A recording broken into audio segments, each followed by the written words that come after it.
LA area to be able to fill the Rose Bowl every hour and a half. You know, 365 days a year, 24 hours a day. Right? The project's hydroelectric plants produce enough electricity to supply all the power needs for all the pumping, including the 2,000 feet over the Tehachapi's. It's a total of about 3,000, another 1,000 feet above, more than that, that's required in the whole system. Number 4, the Colorado River system and projects. Now here's a map of the Colorado River system as a whole. I mean, as you can see, it's very, very large. It goes all the way up into Wyoming. And then when in the Nevada, Arizona, California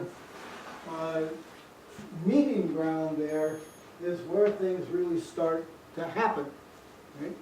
Things that man did to make happen. Okay, so the Colorado River provides 4.4 million acre-feet of water per year to California. Now, there's a compact that divides it up between Nevada, Utah, Colorado, Wyoming, Arizona, New Mexico. Now, you know, the whole system is divided up. And Mexico? And, you know, just wait. No, there's a U.S. compact. Okay. This is a U.S. compact between the states, which was signed in 1928. Right? Now this is 7 years before the dam. It was actually a year before the dam began to be constructed, Hoover Dam, and 7 years before it was completed. Right? So, and the population differences between the states at the time was much more dramatic. California was way, way more populated proportionally then to these other states than it is today. Right? So now all the other states are complaining, have been for years, that California gets too big a share of the Colorado River. Now, but this is the only project in the California system that involves other states and the nation of Mexico. Right? And there's separate agreements between the U.S. government and Mexico on sharing the allocation of the Colorado River. Now the heart of the Colorado River system is the Hoover Dam. Completed in 1935, after FDR sped up its construction by allocating funds from the Reconstruction Finance Corporation. Now, here's this, that's a terrible picture, you know? Or it's all faded, it's all distorted. Anyway. Okay, here's a schematic of the Colorado River Aqueduct and the All-American Canal. These are the two major projects coming off of the Colorado River. And you'll see, beginning at Parker Dam, Lake Havasu, the Colorado River Aqueduct then goes to southern California, into Los Angeles, Orange County, and Riverside area here. The second one right off the river is the All-American Canal, which starts at Imperial Dam down here and flows right along the border. You know, it's within shouting distance of the border. Okay, so so you get a little sense of it. You know, there's a lot of other stuff on Colorado, but I'm not going to go through that. So 155 miles south of Hoover Dam is Parker Dam and its reservoir, Lake Havasu, built by the Bureau of Reclamation. That's the starting point of the Colorado River Aqueduct. Work began on the Colorado River Aqueduct in 1933, and the first water flowed in 1939. And here you can see this. Now this is the Metropolitan Water District of Southern California initiated, in cooperation with the Bureau of Reclamation, this project. Now the Metropolitan Water District is 28 water districts and cities of Southern California as one organization that then takes the State Water Project water and the Colorado River Project water, and then sells, distributes, and allocates it to all the cities from up north, Ventura County, all the way to San Diego. So the Southern California Water District was initiated by the builder of the Los Angeles Aqueduct, William Mulholland, in 1923. And he was the first to say, we got to build a canal, a means of getting the Colorado River to Los Angeles. You know, so he initiated that. Now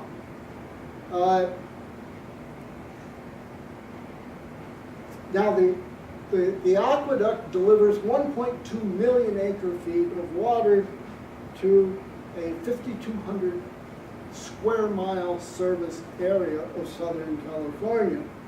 The water is transported 242 miles, and this one really gets you when you think about it. It has 2 reservoirs only and 5 pumping plants. It has 63 miles of canals, but it has 92 miles of tunnels and 84 miles of conduits and siphons. And we'll get to look at siphons when we do the Los Angeles Aqueduct. In 1955, the aqueduct was recognized by the American Society of Civil Engineers as one of the 7 engineering wonders of American engineering. And here's a 5-minute video of the construction of the Colorado River Aqueduct.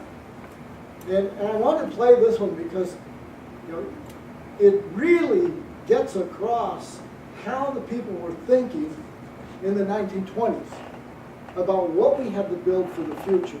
You know, even though the film's made more recently, you know, relatively recently.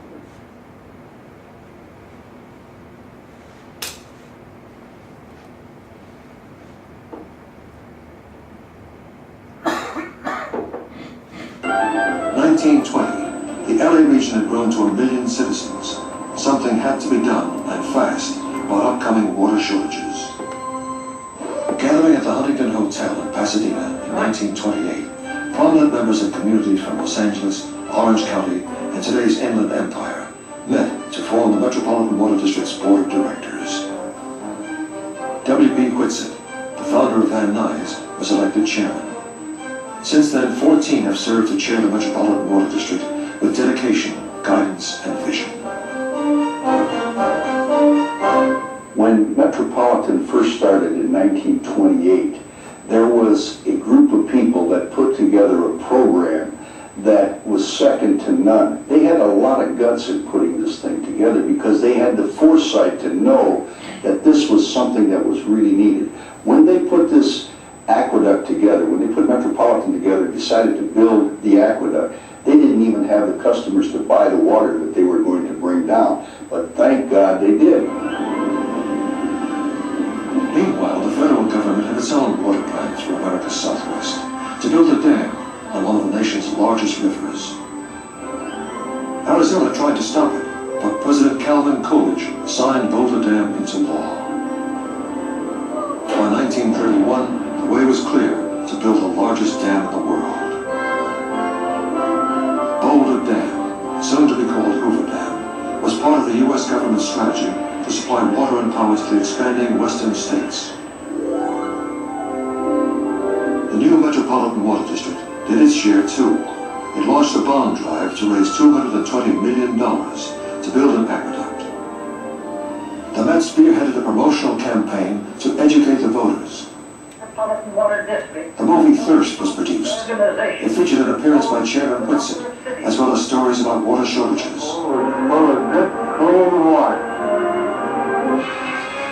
Welcome, everybody. Good evening, ladies and gentlemen, and welcome. Dramatic radio plays were written and aired, and editorials and advertisements ran in newspapers. Metropolitan pushed hard to get out the vote. Political rallies were held. On voting day, every bottle of milk delivered came with a flyer urging people to get out and vote. The victory was a landslide.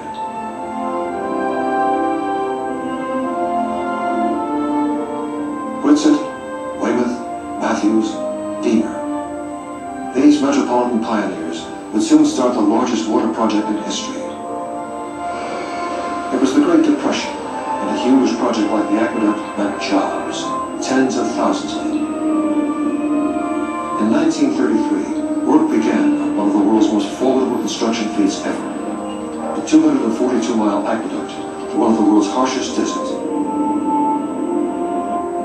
They also built 4 dams and 5 pumping plants.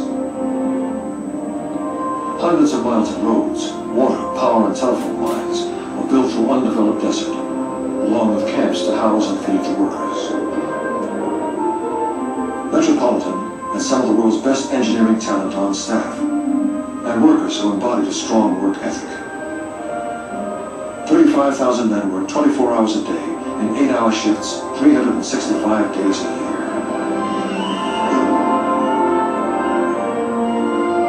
Meanwhile, 150 miles upstream, Hoover Dam was completed in 1935. President Roosevelt himself came west to throw the switch and start up the power of the world's biggest dam. I call you to life.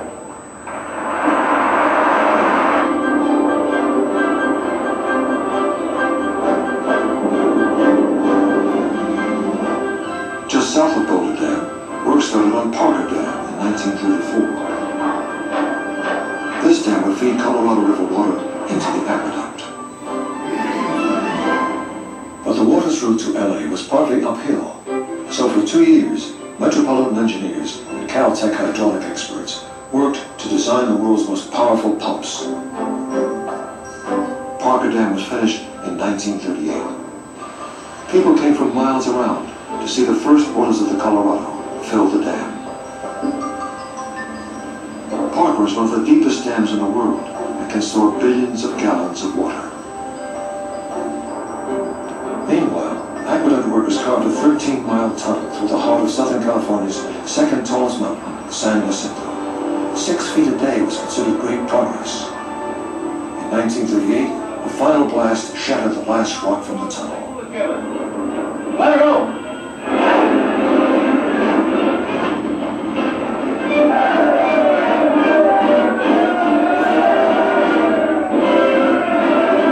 Cochair is one of 37 tunnels to carry water 390 miles to Los Angeles. As nationwide radio broadcasts covered the event, the aqueduct's final concrete was poured in 1939. 6 solid years of 24-hour workdays had come to a close.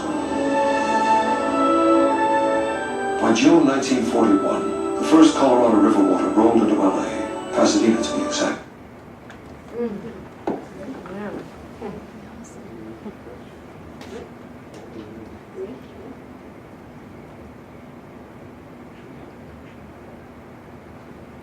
Lights. Okay, the final project we're going to look at is the All-American Canal in 28. The 80-mile-long canal starts at Imperial Dam, it goes right along the border. Now, it's really unique. It delivers, really relatively short distance compared to every other project in the state, 80 miles, delivers 3.1 million acre-feet of water from the Colorado River into the Imperial Valley and also 9 cities. It's the Imperial Valley's only source of water. It gets almost no rain. It's a desert otherwise. It's turned a desert into the most productive agricultural land in the world. It was built, the canal itself was built by the Bureau of Reclamation in the 1930s, completed in 1942. And I think this next picture will give you a sense of the power of increasing the water flux density of water. Imperial Valley, 1918, same area, in recent years below.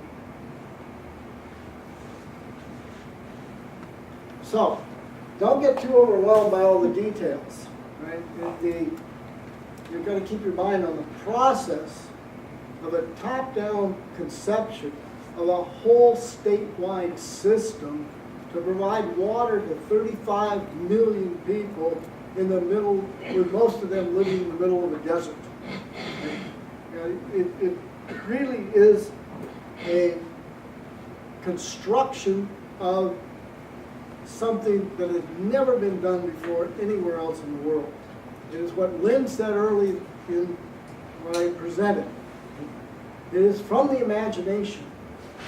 And in the imagination, you look at the future, and then you make that future real by bringing it about by your actions. So this is the system.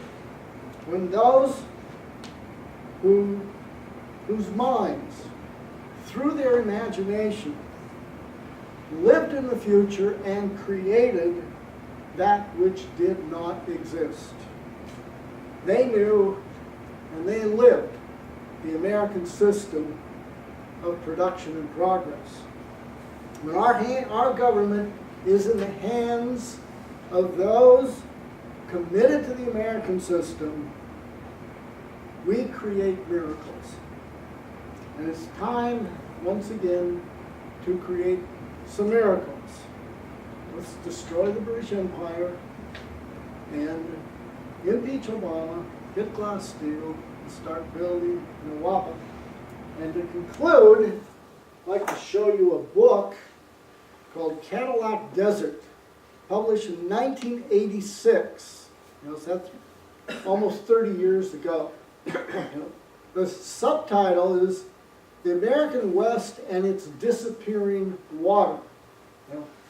It's a 1986 style environmentalist screed. Right? Changing the rivers, building dams. This is all unnatural. Right? That's the general theme of it. And it's got a lot of useful information in it.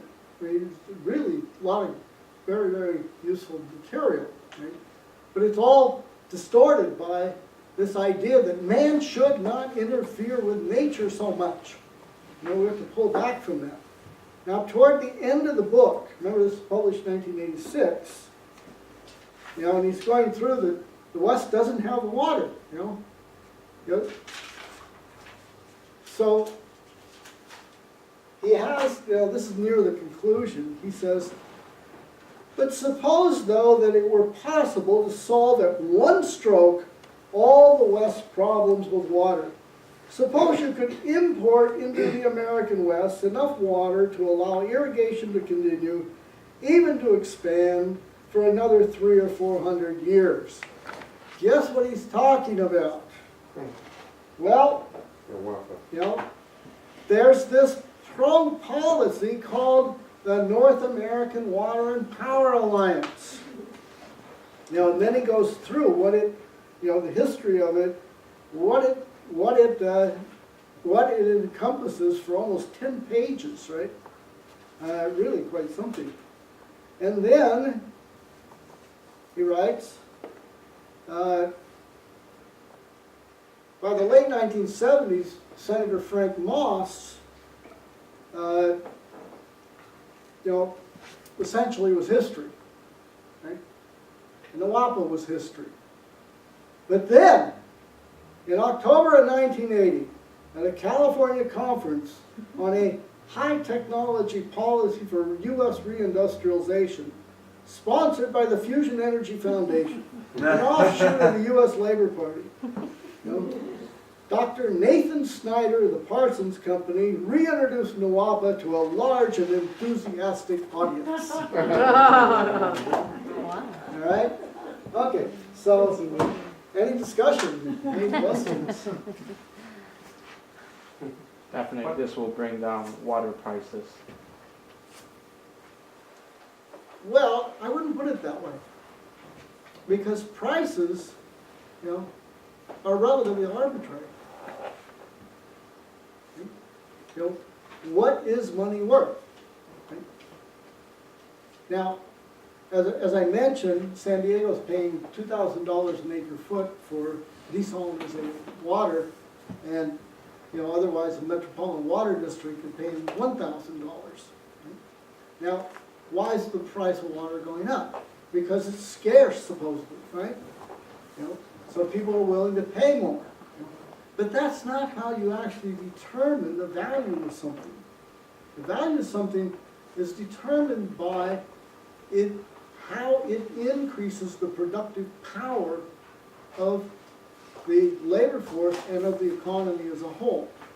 And if you have a policy that's pouring in the development of production, resources, building projects like the water projects or energy projects, then you're not determining the value of anything by a money value, but by what it is able to produce in terms of the output required for human life and the building of future.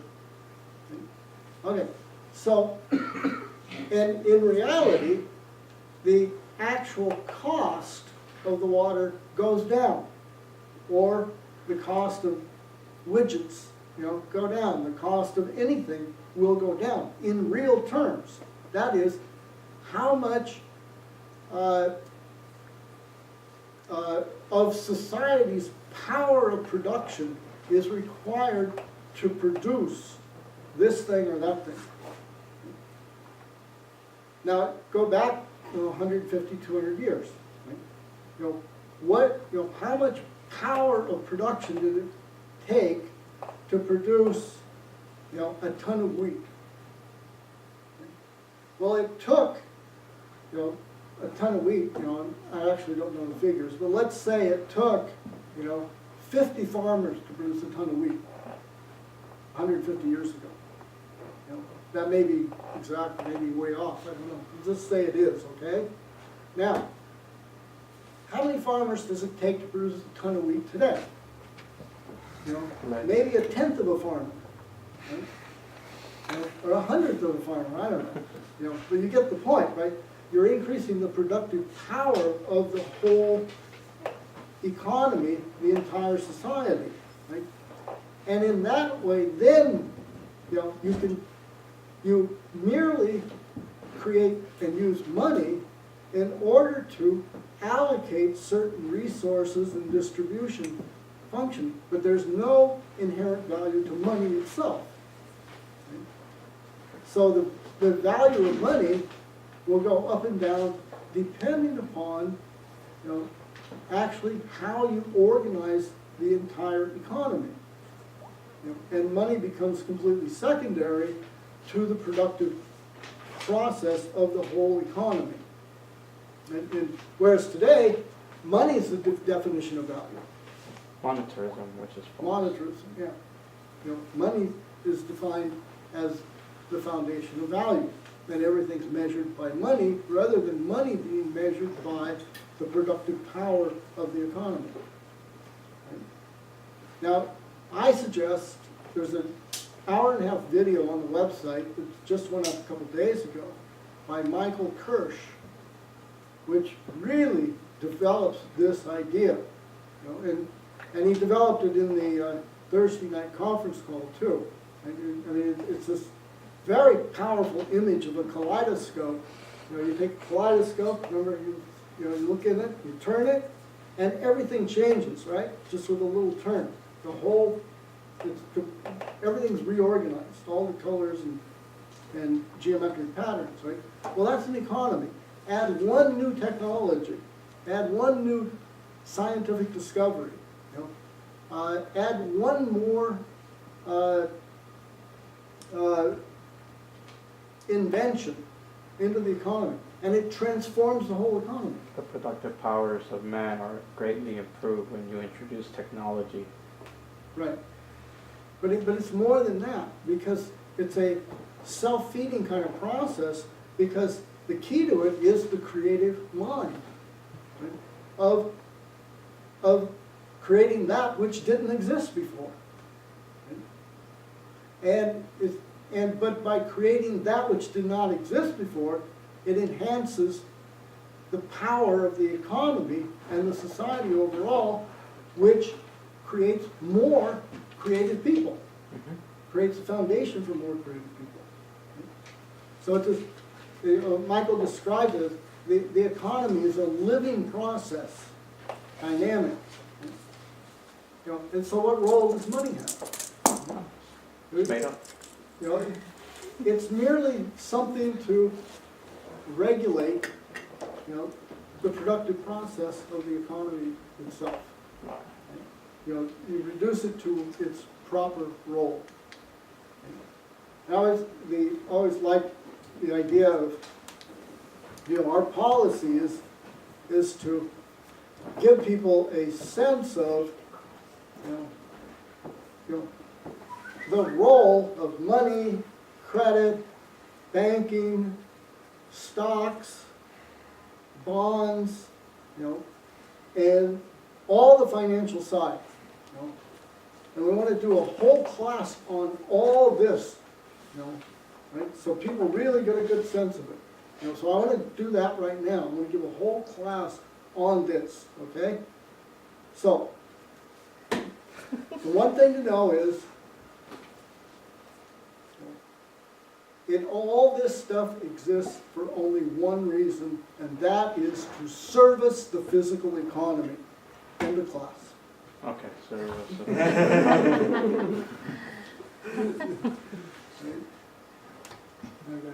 What sort of technological breakthroughs were made with the water projects? Was it done like a science driver program, and was there an outgrowth of technologies and stuff? And well, you know, I really didn't look at that in terms of this material. I have looked at it in terms of Los Angeles Aqueduct, building Los Angeles Aqueduct, and it is quite significant, and we'll cover that in that class. Right, Maureen? Yeah, just to keep in mind that when Franklin Roosevelt became president, even though some of this was state-oriented from the standpoint of California or something, there was I read one report where Franklin Roosevelt said, those 7 states out there are having some squabbles. You know, they're getting on each other's nerves. They're not. It was a state, you know, the 7-state project was state. It wasn't a federal project, right? But he said to Harry Hopkins, he said, those guys are having arguments. They're fighting. They're getting out of hand. You go out there and you're the expert on water. Now, Harry Hopkins had, you know, many manifestations, but he became an expert on water because he represented Franklin Roosevelt. And he was basically giving these 7 states their mission, get with it, you know, this is part of development of the country. And he became like an expert on water all of a sudden, you know, and coordinating all this stuff. He might have been in some other capacity. But it was the attitude of FDR. He's going to the whole country. You know, he's transforming the whole country. You kind of referenced that in terms of the FDR influence on it. Yeah, if you said it's the 4th worst drought in history, Right. You said we're in the 4th worst drought in history, right? Which just passed.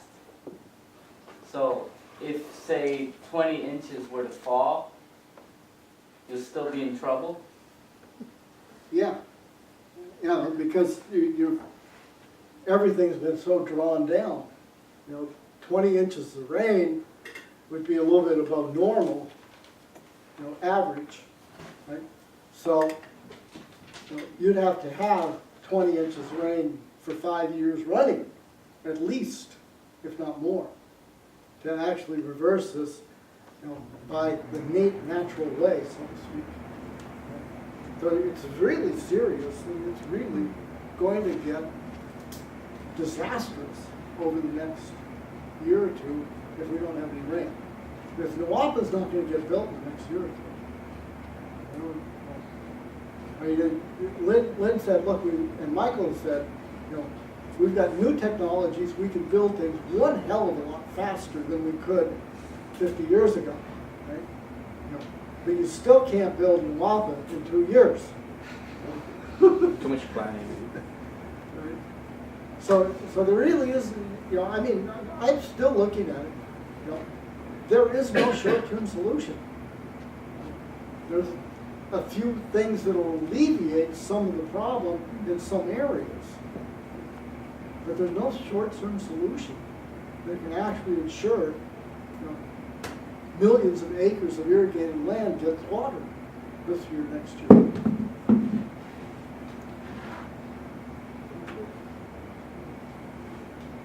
Two questions, Pat. One is, Gerald, Yeah. I have to ask you to speak up, because one of my hearing aid batteries just died. oh God. All right, I read somewhere at one time, I'm asking if you ran into this also, that the original idea of NAWAPA was not Parsons, but it was someone who worked in the Metropolitan Water District in LA in the 1950s, like mid-50s. It was some engineer in LA Water District that actually came up with the idea of NAWAPA. Actually, I think this guy mentions that. And also, just in general, the idea of what was the relationship of the TVA, you know, to this whole process, that really... The what? Tennessee Valley Authority, you know, in other words, it really is what Maureen said. This is FDR still today. I mean, it's like a direct lineage, you know, that the thinking was affected by the TVA. Well, they're all the same time, right? Grand Coulee Dam starts to be built in 1935. Central Valley Project, 1935. TVA, 1933. Right?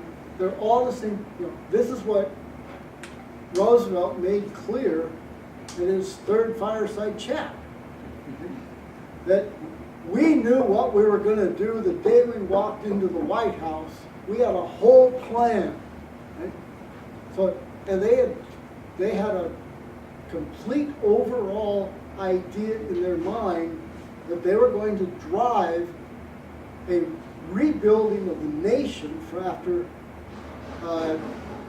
what FDR frequently referred to, and especially Marino Eccles, who became FDR's Federal Reserve Chairman, referred to, you know, as a decade of speculation, greed, and then a collapse of it, right? You know, so and then, you know, if you figure it's literally the entire post-World War I period until 1933, that's 15 years. So, so they knew what they were going to do, and just like the whole California system is one system with a lot of elements, the FDR policy on infrastructure was one system with lots of elements. I mean, 4 points. Okay, just before I forget the second question, Congressman Garamendi put out a press release on his website I just got yesterday. It says Sacramento is the second biggest flood-prone area in the nation, behind New Orleans. And he said what he says is there's another Katrina waiting to happen in the Sacramento. Can you explain why, even though there seems to be, you know, shortage of water, why is a flood danger? Especially, you know, Oroville Dam, right? Had Oroville Dam existed in 1957, 56 or 57, which had the biggest flood of the Sacramento River on record, you know. And so this is the mid-1950s, and Sacramento's under 25 feet of water. Right? Right? Now, had Oroville Dam existed at that time, you know, there would have been little or no damage in Sacramento from flooding. Right? And so the dams of both projects, which regulate the flow of the rivers, you know, have prevented, as every study has shown, billions of dollars of flood damage, you know, since the 1940s. Billions and billions of prevented. But they don't prevent it all the time because we haven't finished building all the projects. So it's the lack of the dams and the completions of the projects that actually is the And reason. also, the levees on the Sacramento River and in the Delta. There are 1,100 miles of levees in the Sacramento River Delta system. Right? That's a lot of levees. Most of them were built 80 or 100 years ago. And they're literally falling apart, sinking, you know, or just ready for the next earthquake to completely disintegrate. Right? So, you know, it will be billions to repair and rebuild the levees just in itself. Now, to answer your first question, NAWAPA was conceived in the early 1950s by Donald McCord Baker, a planning engineer for the Los Angeles Department of Water and Power. He took the idea to Ralph M. Parsons. Okay. I don't know if that's true. I mean, who knows what this is. I don't know if that's true or not. All right? Anything else?